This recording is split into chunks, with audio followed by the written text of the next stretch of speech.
What's up everybody, Kefka here, and after about 30 to 35 hours of play, we finally had a build we want to show off, and it is the build that took us to tier 4. It is a hybrid lightning spear, dagger, frozen orb, summons build, and this is what we did, and I'm excited to share it. So we're going to do a tier Torment 4.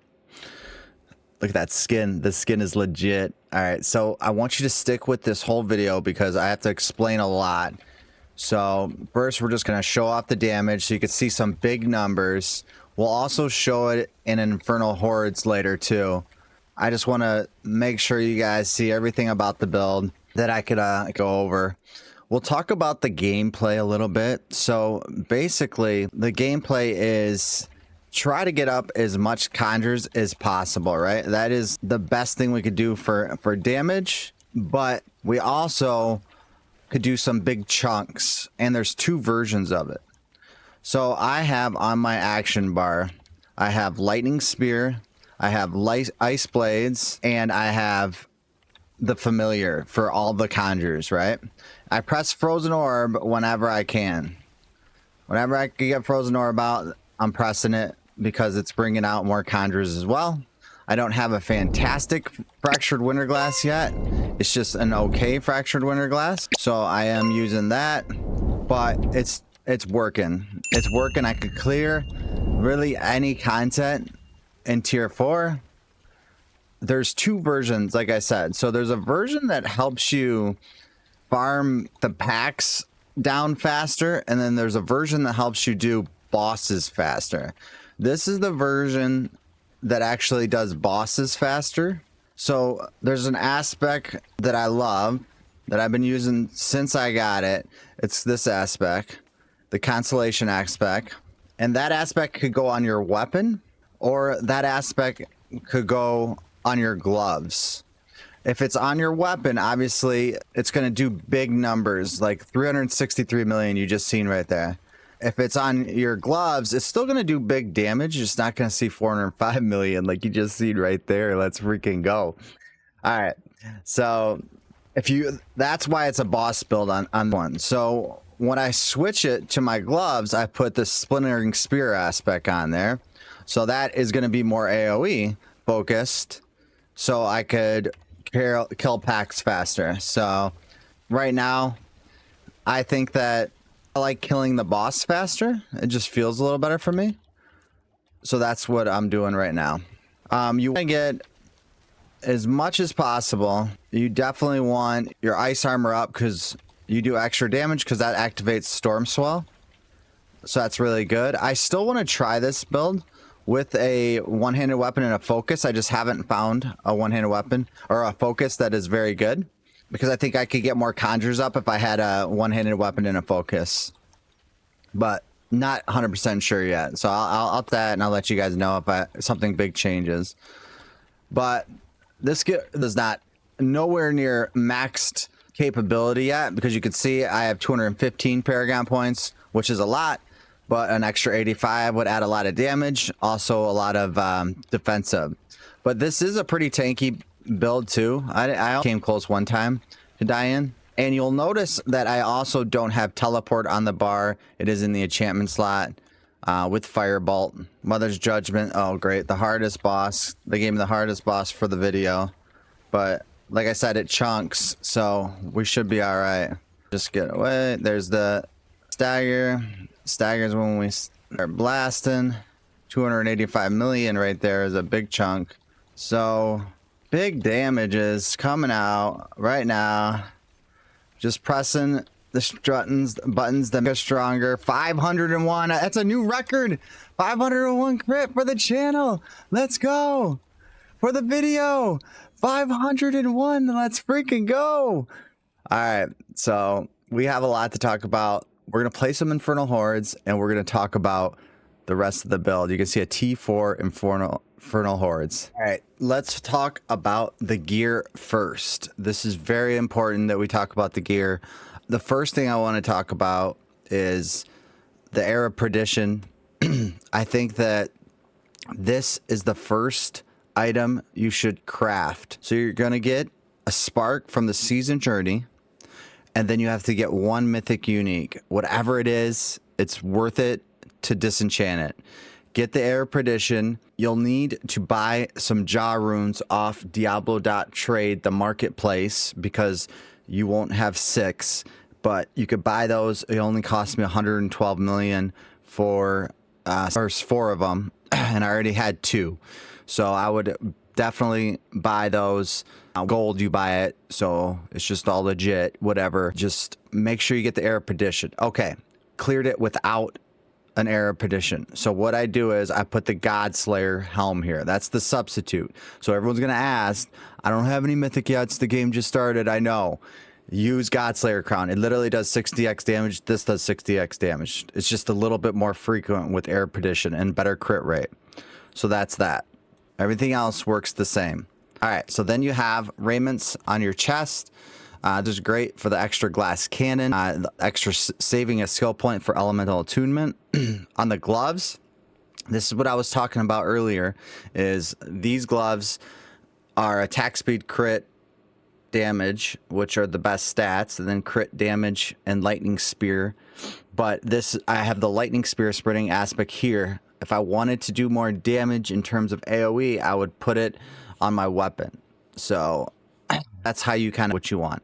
Then I have the wild bolt aspect on the pants. This is where you're going to get all your armor from. So you need armor and resist to be pretty close to max, right? You know, I got a GA on my pants. You'd have to get worldly on it as well. I'm at 995, so I do need 5 armor, which isn't a big deal. It is world tier 4, but you do need about 2,000 armor total to actually have 1,000 armor. The nice thing is in our Paragon tree, which we'll talk about in a little bit, you get a lot of armor on that. So you could see that. I also like a lightning spear lucky hit chance because we want to try to get more frozen orbs to explode. I am not using the frozen orbit in this build. The frozen orbit is good for casting more conjures, but like using the dagger with the spear. So if I had a one-handed weapon and a focus, which I don't have a focus yet that's good enough for this build, then I would try the frozen orbit on there. All right. You could also put the aspect of consolation on here, where the aspect where you get damage reduction when you conjure something. I can't talk, sorry. Then I have Rathanon's Wake. I got a cooldown reductions on that. That's a pretty good Rathanon's Wake. It has attacks reduce cooldown on evade, so that makes sense when I'm doing enchant with no teleport on the bar, because I teleport all the time pretty much. And then we have a staff. That's our intelligence, maximum life, crit, damage, frozen orb cast twice for more conjures, and then critical strike damage. This is where I put the dagger aspect on here. It's not even maxed yet. You've seen 501 million damage, and it's not maxed yet. So that's actually going to be 33% stronger once I get that aspect. It's 1,515. That would be a ton of damage. 33% more of 500. That's like 800 million right there. And we still haven't maxed out all our gear. We still haven't maxed out our glyphs. We still don't have all our Paragon points. So there's a lot to do. Fracture Winterglass. I just got this. In that video I had at the beginning, this dropped. So I have 8 to Conjure Mastery. But the roll, it's not great. 49% and 68%. So it's just okay. All right. Then we got Telrashes. You want to get best Telrashes you can. That's all it is. I think Ring of Scarlet Skies would be better here than this, but we are using this right now because we do not have a Ring of Scarlet Skies. We actually are working to make one. I'll probably end up crafting it just because it's the next best mythic unique I could get for my build. So I will try to do that as soon as I get one more mythic, and then I'll need the runes to craft it. I think crafting is actually really good. It makes us able to target focus those uniques, so that is good stuff. So the rune words we're using are Om and Yul. When you cast a skill for cooldown, it gives you 50 offering, and then you'll invoke the Barbarian's Warcry, which is 15% X damage, really good. And then what we're pairing it with is invoke a skill from another class. So when that happens, when the Warcry happens, and it happens very frequently, we actually get 25% crit strike chance. We don't have Esu's Heirloom on for the max crit, so this gives us the extra 25% crit, which you could see in the stats that we're at 61. Once I get a Ring of the Scarlet Skies and then I have that 25%, I will be max crit. Also, I need to re-roll the Air of Perdition because it is only at 29%. So those couple things, quick tip, I really enjoy this combination together. Try it out for yourself, see what you like, but that's what I'm using. So that is the gear. We already looked at the build in terms of, I talked about what we're using on the bar. Enchantment's Firebolt, which I need to play around with this a little bit. It might be better to do Frozen Orb, but to see if we can get more conjures. With one-handed weapon, guarantee Frozen Orb, but Firebolt still seems pretty strong, and then Teleport Enchantment on there as well. So let's go to the skill tree. This is what I'm currently using. I'm maxing out Frozen Orb, Destructive. I am getting Elemental Dominance. I am getting 1 point into Flame Shield. I am getting Shimmering Teleport, Glass Cannon. We're using Shimmering Ice Armor. We're using Dampen Lair, which I don't think it's that great. I wish it was a little bit better. We're using Summon Ice Blades, Protection ranked all the way up, Invoked Lightning Spear, Conjure Mastery, obviously, Mana Shield. We're using Invoked Familiar. We're using Devouring Blaze, Hoarfrost with Icy Touch, Elemental Synergies, Evocation, and then I only have 2 points. I want one more. I want more points into Electrocution because of the extra damage reduction. And then we're using Enlightenment as well. All right, the Paragon Tree, a little bit easier to explain these now. The Paragon Trees are a little bit easier to explain. And then we'll go into the Mercenaries. All right, so first one, we're using Tactician. We did get the rare nodes of these. These are good rare nodes. Give health and resist and non-physical damage. See the buff that Tactician's doing to this node, the Elemental Balance, and then damage to elites. That's really good. I wish we had one for crit damage. And then we have the next one is Unleash. The Unleash is buffing all the nodes that are magic. So there's vulnerable damage, physical damage, and then we are getting these nodes as well. Fundamental Release, really good. You want to have that as well. You're basically getting extra 30x damage.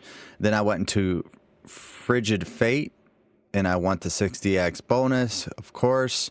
Eliminator, I put in Frigid Fate because there's a lot of... I need to get all these nodes, the intelligence ones, because once I level this up, it's going to go skyrocket. This is a really good node too. 8% healing and 4%, or 8% maximum life and then 4% more. So you're getting 12 with this, which is... We went to Destruction. Destruction gets much damage.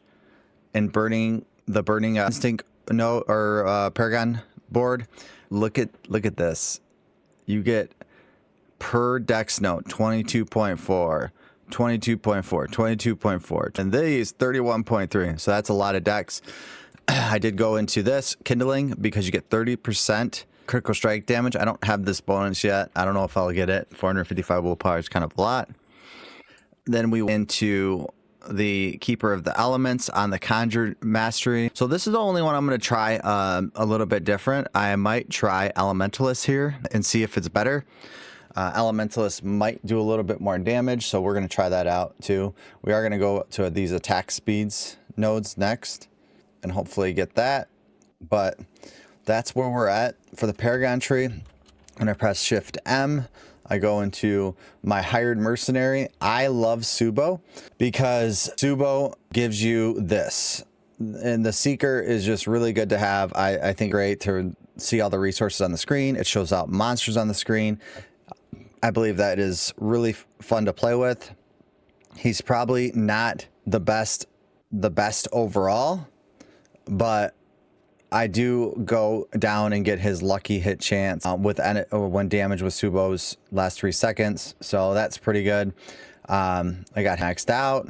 And this is how I was maxing out the reinforcements out, or all the other ones. I was just putting them in my reinforcement slot, and that was maxing them out. And then I'm using this for the damage reduction, for 20% reduction when he comes out and helps you with the opportunity skill. So, and I prepared Frozen Orb because I'm casting that to most. But that is the mercenary. That is the build. that is where Kefka's at. We still got lots of work to do. The grind is real. We'll be one-shotting those torment bosses a lot faster, so that's what we're gonna do. But I'll have the build guide and the planner in the link in the description. Thank you guys for watching. I really appreciate it. Thank you for all the support. We're really trying to grow the channel. We'll see you in the next video. And don't forget, like and subscribe. We out.